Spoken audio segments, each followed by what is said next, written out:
Durante la última semana hemos podido observar cómo en el Congreso se ha discutido de manera bastante intensa un proyecto de ley denominado Ingreso Familiar de Emergencia, que se suma al paquete de medidas que ha señalado y ha impulsado el gobierno para los efectos de enfrentar la crisis del COVID-19.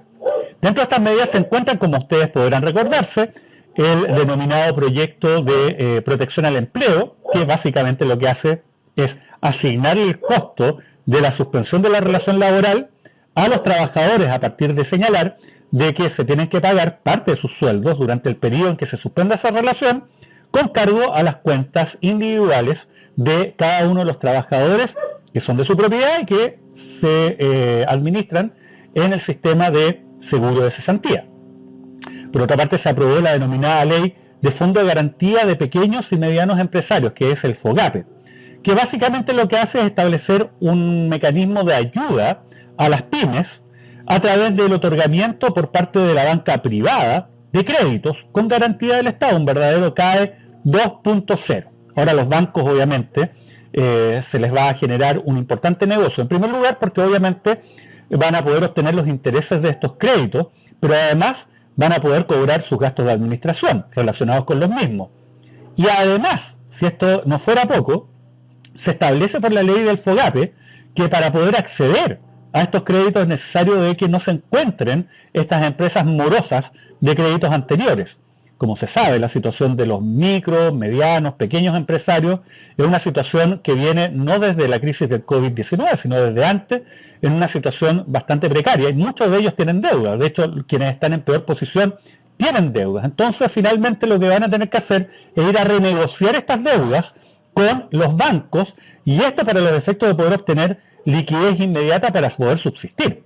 Obviamente los bancos en esta renegociación van a poder también fijar nuevas tasas de interés y eso también le va a generar una importante ganancia a los bancos. Bueno, en este contexto cae entonces este proyecto de ley de ingreso familiar de emergencia. ¿Y en qué consiste? Básicamente lo que se señala es que a el 90% de los hogares más vulnerables de nuestro país se les va a entregar un aporte durante 3 meses, que es lo que se calcula en este proyecto, que va a ser la situación más compleja de la crisis del COVID-19. ¿Y cómo se va a entregar? Esto se va a entregar de ese 90% al 60% más vulnerable, 65.000 pesos el primer mes, el segundo mes 55.250 pesos y el tercer mes 45.500 pesos. Eso es lo que se ha comprometido el gobierno en este proyecto. Sin embargo, obviamente empezaron las críticas, y críticas bastante justificadas, porque se ha estimado de que el monto mínimo de línea de extrema pobreza para que una familia pueda comprar los alimentos para subsistir está fijado en 73.000 pesos per cápita en una familia de 4 personas. El proyecto entrega, en el mejor de los mundos, el primer mes 65.000 pesos a esta familia. Esta familia, hay que señalar, son familias que no tienen ingresos formales, o de tener ingresos formales son absolutamente esporádicos y están en una situación de extrema vulnerabilidad. De esto estamos hablando. Ahora, ¿cuál es el problema finalmente con esto?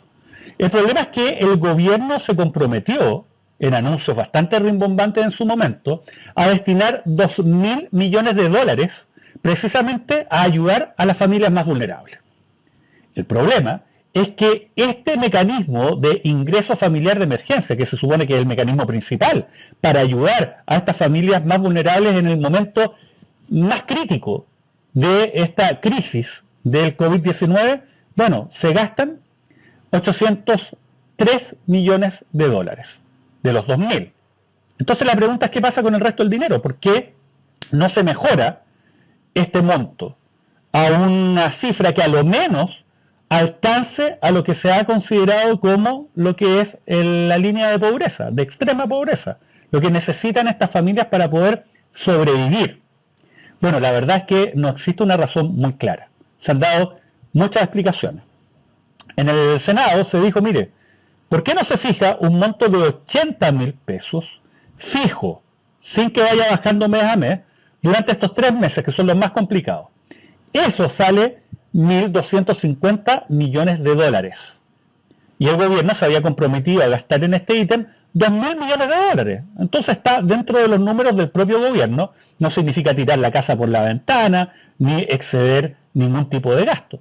Bueno, la verdad es que la razón es bastante curiosa. Se dice, es que quizás necesitemos el resto del dinero para después. Tenemos que ver qué es lo que pasa en los próximos meses. Ese argumento sería razonable si es que estuviéramos hablando de un aporte que se entregase solamente una vez durante un mes. Pero estamos hablando de un aporte que se va a entregar durante los próximos 3 meses y obviamente todo indica de que la situación no va a mejorar. Ya estamos en un promedio de casos diarios que superan los 1.600 nuevos contagios al día. Y obviamente eso implica profundizar la crisis. Y esto además en un contexto donde ya algunos servicios de salud están a lo menos al borde del colapso. Y además se debe señalar que, como todos sabemos, los gastos en invierno aumentan, básicamente por el ítem de calefacción, entre otros. Bueno, ese es el problema. Entonces no se da una explicación muy clara en este ámbito. Ahora, han salido voces para defender esta situación, ¿no? Y se dice que no queremos, por ejemplo, la diputada Hoffman de la UDI. La diputada Hoffman dijo, no queremos de que las personas vivan del Estado. Es bien curioso, porque lo dice una persona que vive del Estado, hace bastantes años la diputada Hoffman, como funcionaria pública, como diputada, y además una persona que se ha negado a bajarse el sueldo. Estamos todos de acuerdo que los sueldos de los parlamentarios en Chile exceden lo razonable y desde ya exceden el promedio de otros países de la OCDE. Bueno, ella se niega a esto, pero ella dice, no, es que no queremos que las personas se acostumbren a vivir de subsidio del Estado. Pero perdónenme, estamos hablando de las familias más vulnerables. Estamos hablando de familias las cuales en un momento en el invierno van a tener que decidir entre o no tener nada para comer o tener que romper las cuarentenas para poder tratar de obtener algo con la finalidad de subsistir. De eso estamos hablando. Ese es el grupo al cual se pretende ayudar.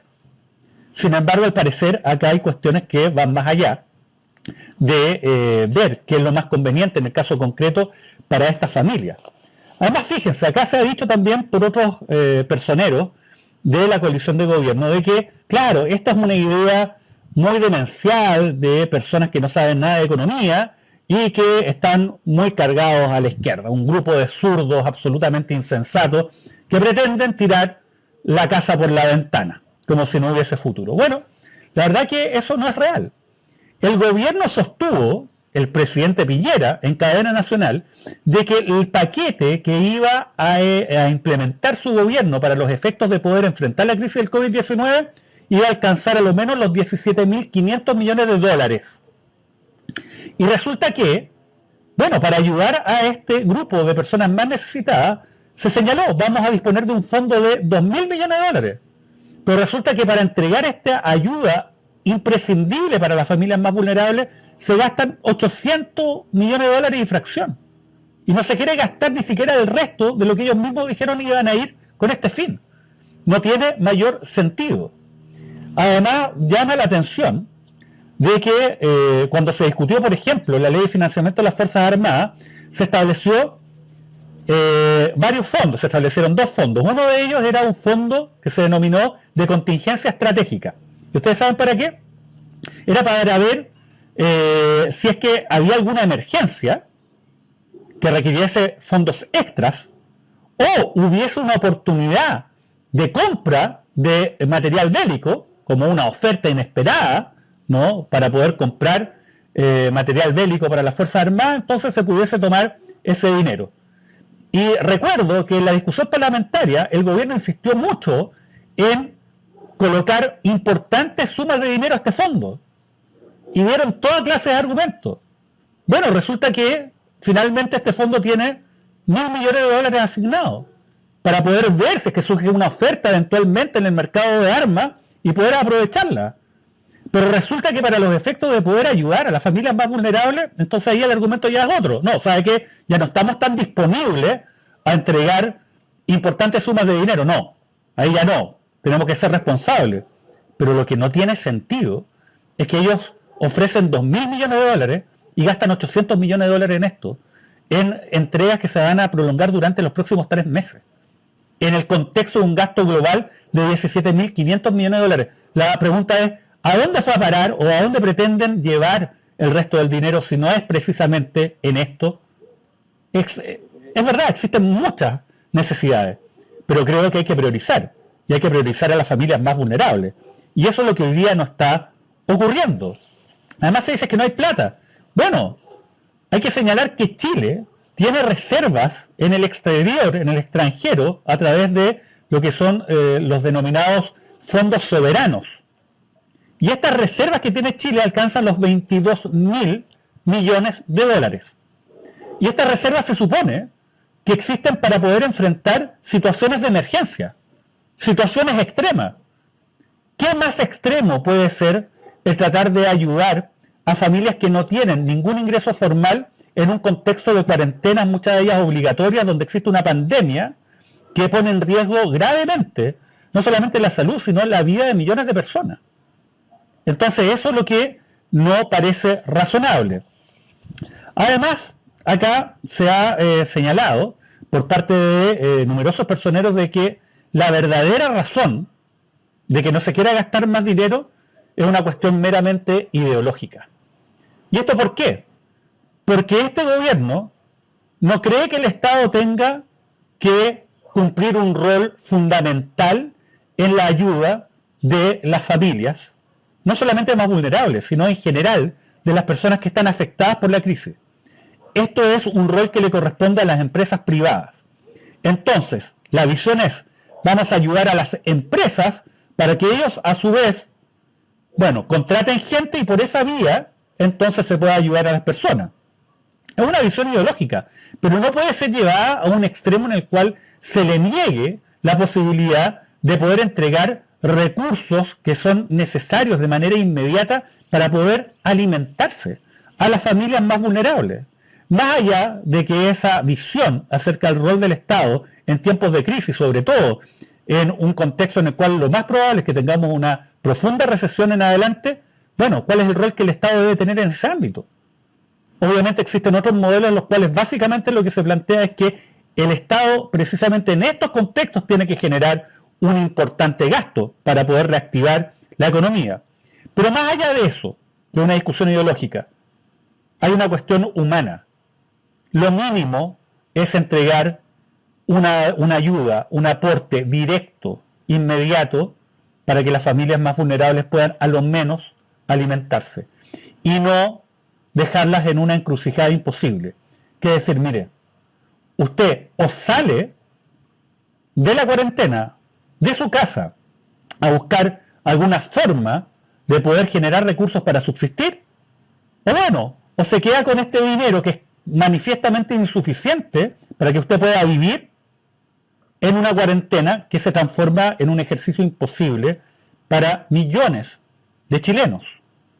En este sentido, hay que señalar que personas que son bastante reconocidas, como Roberto Saller, ex presidente del Banco Central, ha señalado que acá nos encontramos frente a una situación que se justifica solamente en lo ideológico, en nada más, porque recursos hay, incluso dentro de los límites que el propio gobierno planteó para esta finalidad.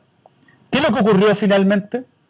Bueno, esto se discutió en el Parlamento y en el Congreso, como se vio de que estábamos frente a cifras que eran claramente insuficientes, entonces se aprobó el proyecto, pero se aprobó sin señalar cuáles eran los montos los cuales se iban a entregar. ¿Con qué finalidad?